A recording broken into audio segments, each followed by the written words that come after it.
I'm Jim Marshall, Chairman and Ambassador for Spectrum Investment Advisors. And a while back, Jim Counselor from the Mequon Rotary asked Rotary members to tell their story. And one of those Rotary members is in our audience today, Stan Smith. And Stan's been a longtime customer of ours. And we have Steve Schaefer, who's a longtime friend, over in the corner, sitting next to Manuel. And the rest of us are Spectrum folks. And so Jim Counselor asked me to tell my story, and I changed the name to Our Journey. So this isn't just Spectrum. This rolls it back to 1935. So if we take a look at this is the Marshall family. Of course, this is Jonathan and myself, but this is Violet and Maple. And at the time of this picture, Violet and Maple were 2.5 years old, and they were at Field of Flags with the Rotary last May, and my wife Peggy dressed them up in flag outfits, and they were a big hit. They helped put in 27,312 flags at the War Memorial downtown, which is a tradition at the War Memorial, which is kind of cool. This was our immediate family. On the right, a significant person on the far right picture is my daughter Cindy, Cindy Marshall Scoggin. She works for Charles Schwab for 20 years. Before that, TD Ameritrade in Fort Worth, Texas. And for probably about 4 years, she would come home at Christmas, sit in the same corner of the couch, I'm on this chair, and for the next half hour, she would try and convince me, you need to do wealth management. Because we were just doing 401ks. And she said, you need to do wealth management.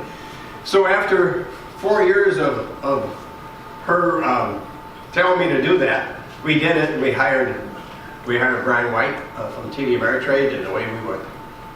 So wealth management has been a big part of what we're doing. This is, you all have met my brothers, and a little bit about my 4 brothers. We all grew up on the farm. We all went to Oshkosh, had degrees from UW Oshkosh, so that we could go home on weekends and milk the cows. And we've all owned our own businesses. We were all in the National Guard and Army Reserve during Vietnam. So part of this is not only about Warren Buffett, but also soldiers. And we were all part of that. And my brother Ron, who founded Helgeson Industries in Hartford, you can see that he likes to be in the middle. He's kind of leaning in. That's just the way Ron is, always has been. And my sister Mary Jane, right in the middle, with my brother-in-law Frank. Frank was a surgeon at St. Luke's. Mary Jane was a nurse at St. Luke's, where they met. And my wife Peggy. And Peggy's been a big part of our success at Spectrum, because in the early years, I didn't draw a salary for 10 years. When you start a company, it's hard to draw a salary because you don't have any income to work with. And so she was a teacher, so her teaching in Oak Creek and Muskego helped us get off the ground. This is my mother and dad, so I think it's significant. They were married on April 27th, 1935. And the significance of this picture is my father was born in 1912, the same year the Titanic sunk. And at 14 years old, his mother asked him to leave the house. There wasn't any money, and during the Depression, right after the Depression, so he did. And he went, so at 14 years old, 8th grade education, he went from farm to farm to farm as a hired man. Very an incredible, humble beginning, because he would knock on a farmer's door, ask them, could you give me a bed to sleep in if I work for you? I mean, does it get any more humble than that? And so if there's a word to describe it, it would be humility. On the left-hand side is my mother, Josephine. I would describe my mother, Josephine, as optimistic. Josephine was everyone's cheerleader. And when you would visit Josephine, my brothers and I would call it vitamin M, because there's times where they would see me and I'd be all on fire, and they'd say, you must have been home for vitamin M. And she would make it feel that way. She got the ultimate compliment from my cousin John at her funeral. And we were standing at her coffin, and my cousin John said, when I would walk up the driveway to visit your mother and dad, especially my mother because she did all the talking, I felt better about myself walking back out of the driveway than I did walking in. I mean, it doesn't get any better than that in terms of a compliment of being a human being. So if you could take one word and tie it together, it would be values. Those two taught my brothers and my sister and I a lot of values. We went to church every Sunday, went to confession once a month, whether we did anything or not, and would visit Grandma, my dad's mother, after church every Sunday. The mother that asked him to leave years ago, he didn't hold any resentment toward her. We would go visit her, and did until she died, which was pretty cool. This is the house I was born in. This is the old brick house on our family farm. I was born in 1946. This house it was built right after the Civil War, and the 2x4s in this house are hand-hewn 2x4s, not sawed. They're cut with an accent, and my brother has remodeled the new house since then, and he kept some of those 2x4s in his house, which is kind of cool. And this is my mother's handwriting. So my four brothers and I were each born in this house. We weren't born in the hospital. We were born in this house, and she wanted each one of us to be born in a different room. So this is her handwriting. God bless her. She was a historian in her own right. And so I was born in 1946. We did not have indoor plumbing, and we did not have bathrooms in this house. We had a pot. We had five of us in this house. We each had our own pot and under the bed. So our family was fairly well-to-do, so we had a cover on our pot. So that was a big thing in the neighborhood. Oh, you got a cover in your pot? That's pretty cool. So that's where we came from. And then in 1950, we built a new house. My father built a new house. This is our family farm. We milked 40 cows. My dad milked 40 cows for 40 years. And back then, that was a nice sized dairy farm. Today it's not, but back then it was. And on the right-hand side is my father with Queenie and Dolly, that's the horses, not the boys on top, with my brother Bob and my brother Ron and my brother Dave. And it was 1946. It was a big year for my father, because I'm not sure what he was more excited about, having his fourth son or getting a new tractor. Because he got a new Farmall M in 1946, and the way he went. When you talk about values, he was so incredibly conservative. And when you leave at 14, you're going to be conservative. It's just the way it is. And when the one thing he would like to do is get a new car. He actually got a Model T when he was probably 22 years old. And that Model T is what attracted my mother. My mother would watch it because he worked for the farmer down the road as a hired man, but he had a Model T Ford. And when he would drive by, my Josephine would go, "That's a pretty good looking guy. He's got a car." So he attracted my mother with that Model T, and a couple of years later they got married. My dad married pretty well. That's what Warren Buffett talks about, is Warren Buffett, when he gives people investment advice, one of the best questions I've ever heard asked of Warren Buffett is, Mr. Buffett, what investment advice should we give our children? And he didn't say buy the S&P, he didn't say buy Apple, he didn't even say buy Berkshire. He said tell them to marry well. My father married well because her father owned the farm. And I was only a 172-acre farm. And he wasn't given to him, he had to earn it, he had to buy it. But the point is at that time, it gave him direction so that he could go from there. So back to getting a new car. When I was a sophomore in high school, he bought a 62 Ford Galaxy, a kind of a blue-green Galaxy, a good-looking car, hubcaps, not wheel covers. And he, when he ordered it, when the car came, he told the car dealer, take the radio up. Then we're going, oh, come on, Dad. He said, no, take the radio up. Well, what do you want to do that for? When you save 25 bucks. And the significance of that story is that I was 14 when that happened, 15 maybe. 40 years later, 50 years later, I still remember that story.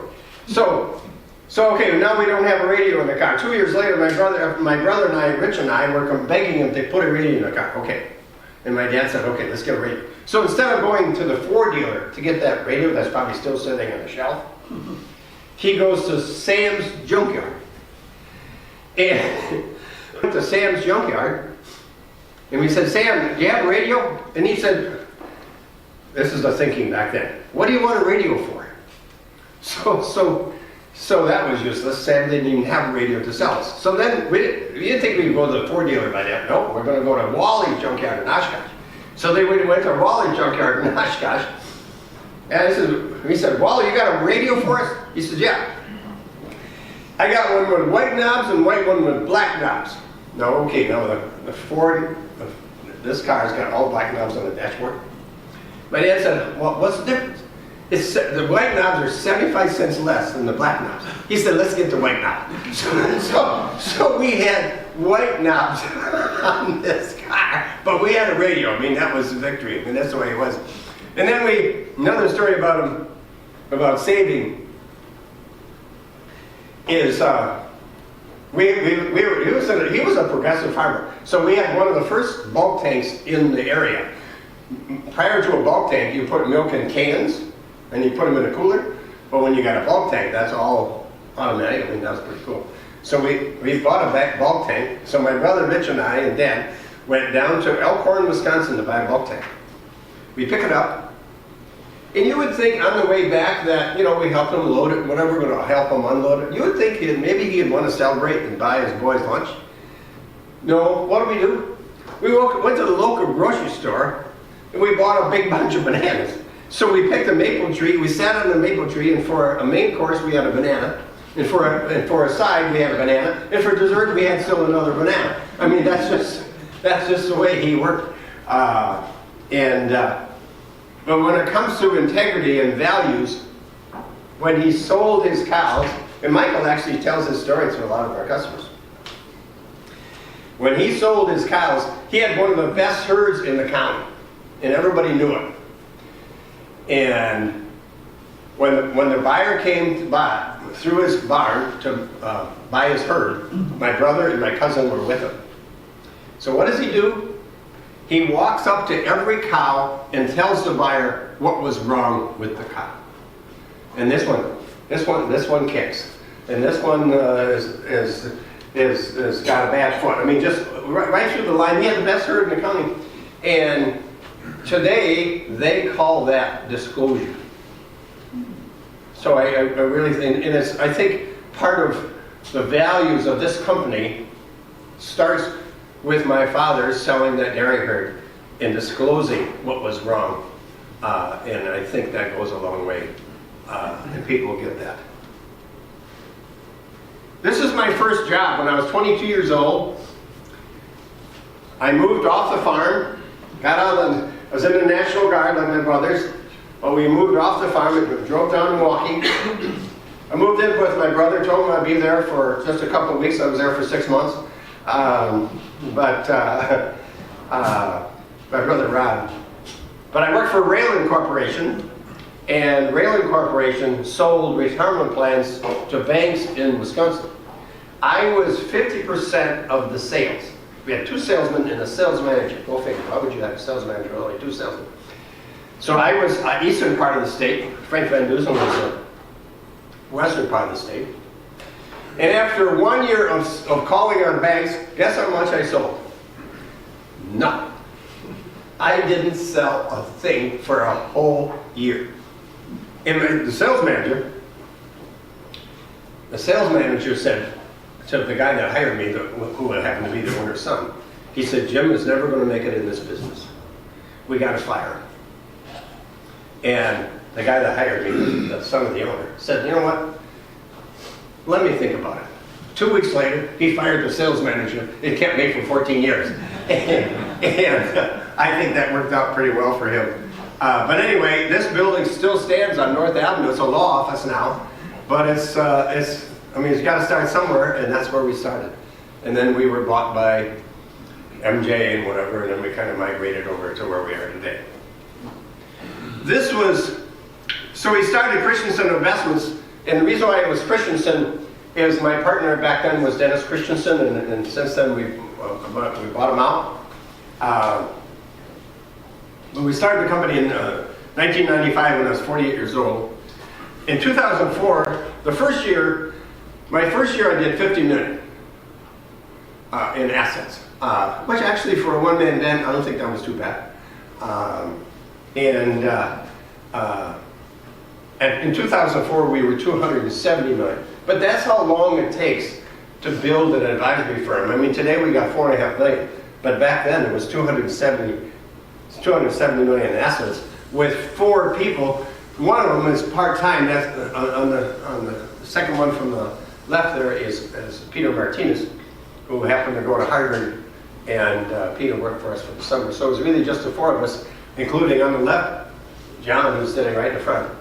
So John started with us when he was 22 years old, and then we had Cheryl and Debbie on the other side. So this was actually at River Club. We didn't belong to River Club. We couldn't afford to belong there. I don't know how we even got there, but it was. But we did have a lunch there, and we paid the bill. This is. I think this was when it comes to what made us different. What made us go?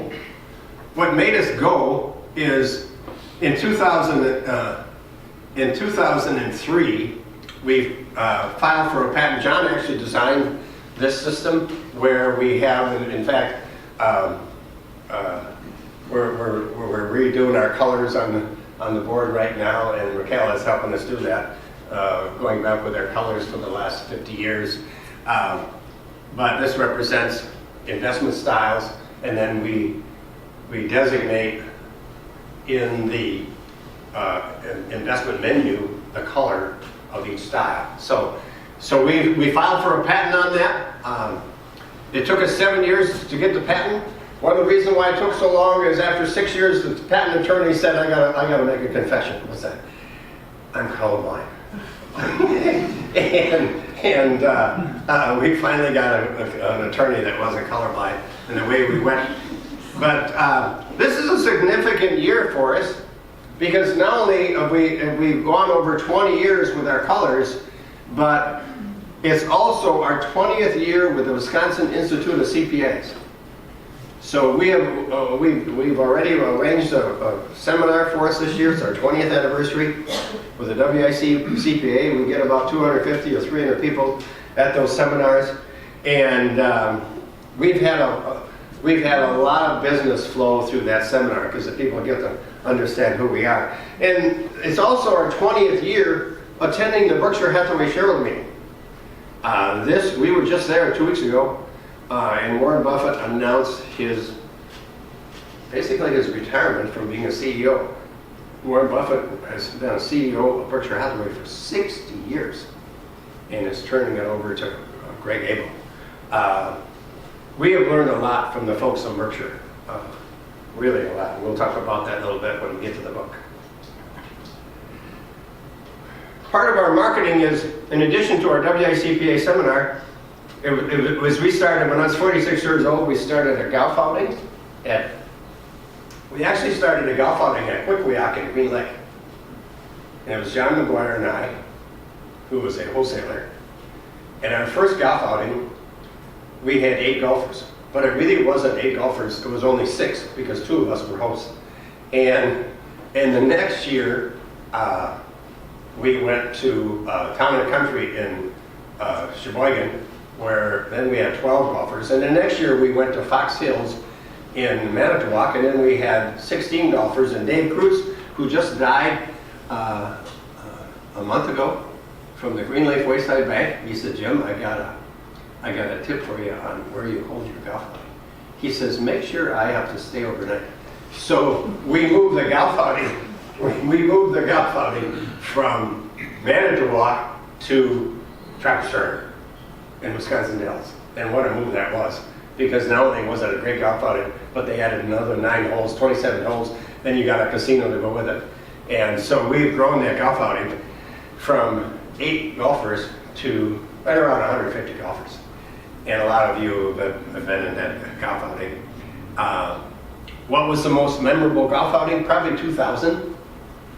In 2000, we sent out an invitation for the golf outing, and from the time we sent out the invitation to the time we actually had the golf outing, the Dow back then was 10,000. The market dropped 2,000 points.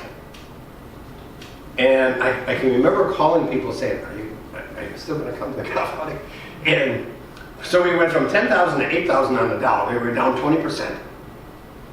And when I was at the golf outing, customers came up, and you would never know if the market was up or down. That we have, our customers, including you, Stan, are so incredibly gracious. And my mother, Josephine, who watches out for me, and I think for this company, she's got a hotline to heaven up there. And what happened at the golf outing is from the time we teed off until the time we finished, the Dow went up 496 points. So, I mean, we got 25% of that loss back. And so what we have said about bear markets is when it really goes in the tank, let's just go golfing. And I think the market's going to turn like it did today. So this is when we built our building, and everybody knows that. So when we started our building in 2011 with the help of a fellow named Andrew Petzl here in Mequon. And it really started with Stan Smith. Stan Smith was chairman of the town center in Mequon. The committee. And your goal, Stan, was to convince somebody, some crazy person, to actually want to build a building in the town center, because nothing was on this site for like 20 years. And we were crazy enough to, in 2011, to be the first building in the town center. I don't think there was another building built in the town center for 3 or 4 years. So we were the first one there. We opened it in 2012 when I was 65 years old, when everybody else is thinking about retirement. I was just getting to go. And then in 2018, we did a second floor. And so we have, on the end of our building, we have the Chamber of Commerce. And Andrew Petzl said, hey, Jim, I got a tenant for you. It's the Chamber of Commerce. And what a tenant the Chamber of Commerce is. It's amazing to have. And any advisor would love to have the Chamber of Commerce in their building. And we're also part of the OED, Ozaki Economic Development. And so we have Chamber of Commerce meetings in this coffee house, as well as a coffee house upstairs, and OED meetings. We have probably, in 13 years, we have probably hosted over 100 meetings in this room or upstairs. And we've never charged anybody a dime. We've never rented this room. It's a way to give back to the community. And in the end, you get it back anyway. The same thing with upstairs. So one of the best moves we could have ever made is to build this building. Prior to this building, we were on Downers Bay Road, no one knew where we were. John, back then when we were in that building, one of our customers, Jeff and Harold Miller, they tried to find our building on Dundas Bay Road. And they were an hour late. And they both came in madder than hell. And the problem that they have is they came from Random Lake. Well, they went down to Port Washington Road and they were going to go west on Dundas Bay. Well, Dundas Bay doesn't go west that side of the river because there's a river there. So Harold came in and said, "Where the hell is this place?" And so it was so hard to find, whereas this location is just incredible. It is. I don't even give people the address. I just go west until you see the Prairie Style building.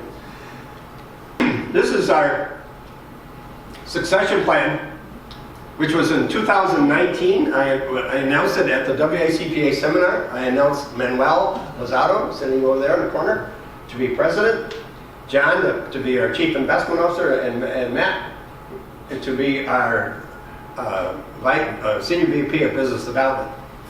And those three guys are the core of our leadership team. And when I turned the reins over to Manuel, I said, "Manuel, I got one tip for you." He says, "What's that?" I says, "From now on in, we need to hire people that are smarter than me." And Manuel says, "Jim, we got to set the bar higher than that." And as well we did. So if we have two expressions in our company, one is hire well and manage little. And if there's anything we don't do around this place, is we don't micromanage people. I mean, I don't sit at people's desks and say, "Hey, what do you do?" We just let people go. But part of that is to hire the right people in the first place.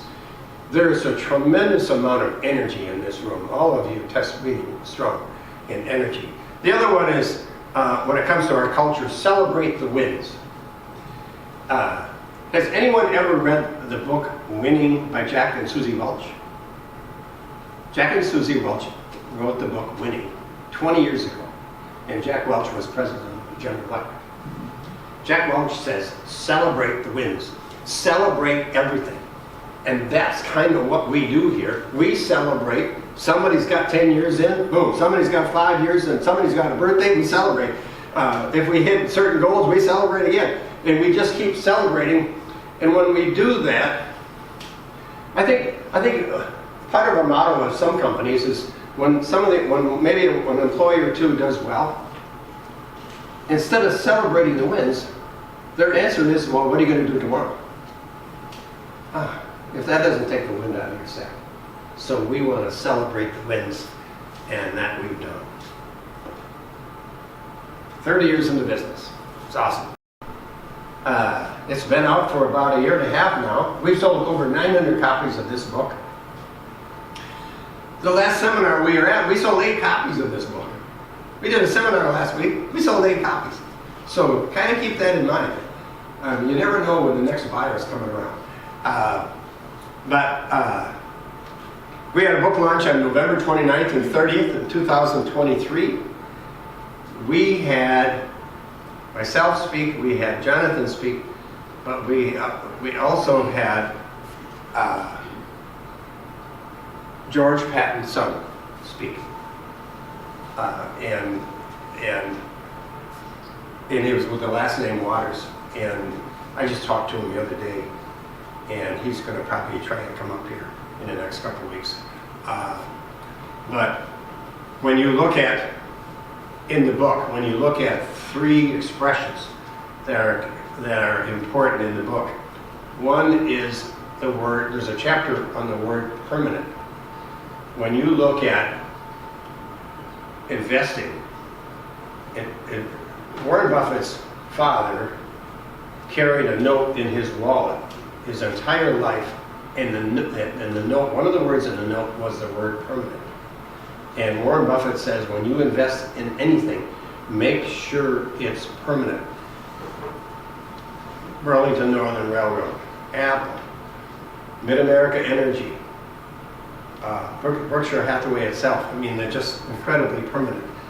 Warren Buffett said he made two mistakes in his life. And he invested in two things that weren't permanent. One was Berkshire Hathaway, which happened to be a textile firm that he owned for 20 years.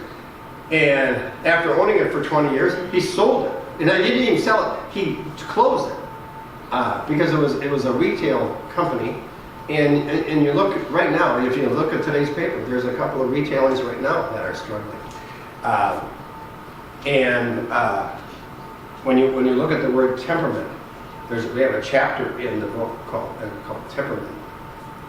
The next time the market goes down, before you sell, read the chapter in the book about temperament. Warren Buffett has watched his stock go down 50% 3 times. It went down to 50% in 2000, it went down 50% in 2008. And 60 Minutes interviewed Warren Buffett a Sunday night before the market was going to open in 2008. The market was closed for a week, and it was going to open the next Monday. And Leslie Stahl from 60 Minutes said, "Mr. Buffett, what are you going to do tomorrow morning?" He said, "I'm going to either be holding or I'm going to be buying." And she says, "Well, what are you going to do?" He said, "I'm going to be buying." And buy he did, and by the end of the year, the market was up 14%. And it's kind of like what happened in the last month. The best thing you could do is nothing. Charlie Munger always said to Warren Buffett, he has mastered the art of doing nothing. And most of the time, Warren Buffett does nothing to his investments. But when he does, it's big. And then the other one is margin of safety. Right now, Warren Buffett has $330 billion of cash. He has more cash than any company in the country. And he sold quite a bit of Apple. He still has a lot of Apple. This is still his largest holding. But he's got $330 billion of cash waiting for the next time the market turns around. Year to date, Berkshire Hathaway is up 14%, probably beating almost every investment there is out there, other than gold. He's been incredible.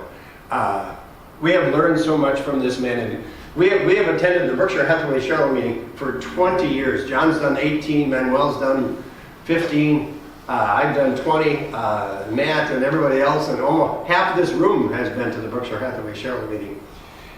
But you learn so much from that man. He's 94 years old. He's going to be 95 on August 30th of this year. And he started, and a lot of people say, well, he probably got it from his dad. You know how much his dad gave him to start? $20. He gave him $20 to open up a savings account. And his first job was to buy a 6-pack of Coke. Why did he go with Coke? Because he said he used to collect bottle caps. And he said, when I collect bottle caps, half of the bottle caps that I collect are Coke. He said, so I'm going to buy Coke. Back then, when he was 8 years old. So he bought a 6-pack of Coke for $0.25. And he went door to door and sold each bottle for $0.05, which means he made $0.05 on a 6-pack. And then he took that nickel and put it in the bank.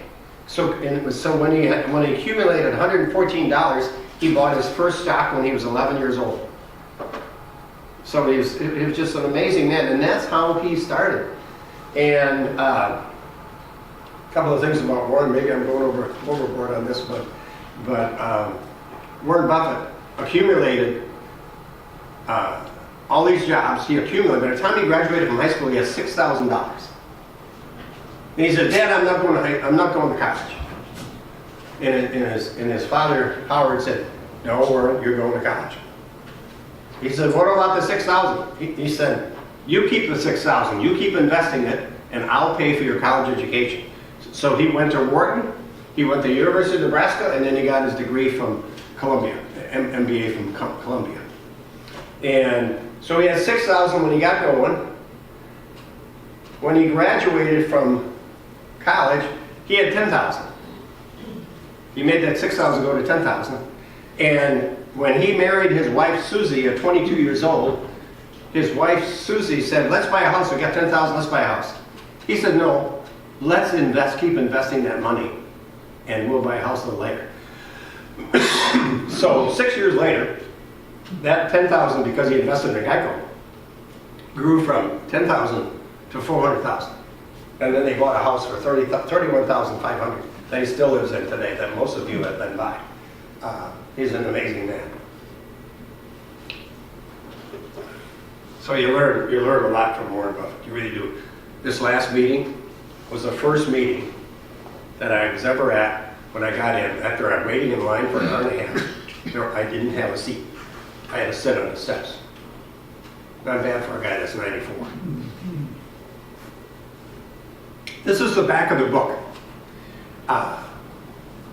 And I think a great quote in the book, it is beyond arrogance for the American businesses or individuals to boast that they have done it alone. The tiny rows of simple white crosses at Normandy should shame those who make such claims. Warren Buffett is a big supporter of the military. He was in the National Guard when he was a young man. But, but where the idea of the book came from is when Jonathan and his wife Laura got married. They got married, they'll be married for, what is it, John, 10? 7 years, 7 years coming up. But we were at the Charmant in La Crosse, and I'm having coffee with John's future father-in-law. We're just having coffee, and he starts talking about it. I said, tell me about your family. And he starts telling me about his family. John's wife Laura has 7 relatives that fought in the Revolutionary War, 6 relatives that fought in the Civil War. 2 of them died at the Battle of Holiness. And I'm saying, hold on. Let me get some more napkins. So I had napkins all over the place. And the other day I was on a flight, a Southwest flight, and the napkin said, all great ideas start on a napkin. And I think we're going to take that napkin and frame it in this office, which is kind of cool. But Jack and William Needler, Jack Needler is Jonathan's father-in-law. William is his father. The 2 of them were able to take a black and white photo that's in the book and go back 3 generations, back to the Civil War, and identify everyone that was in the photo and tell a story about everyone that was in the photo. In that book, that photo is in the book, which is pretty cool.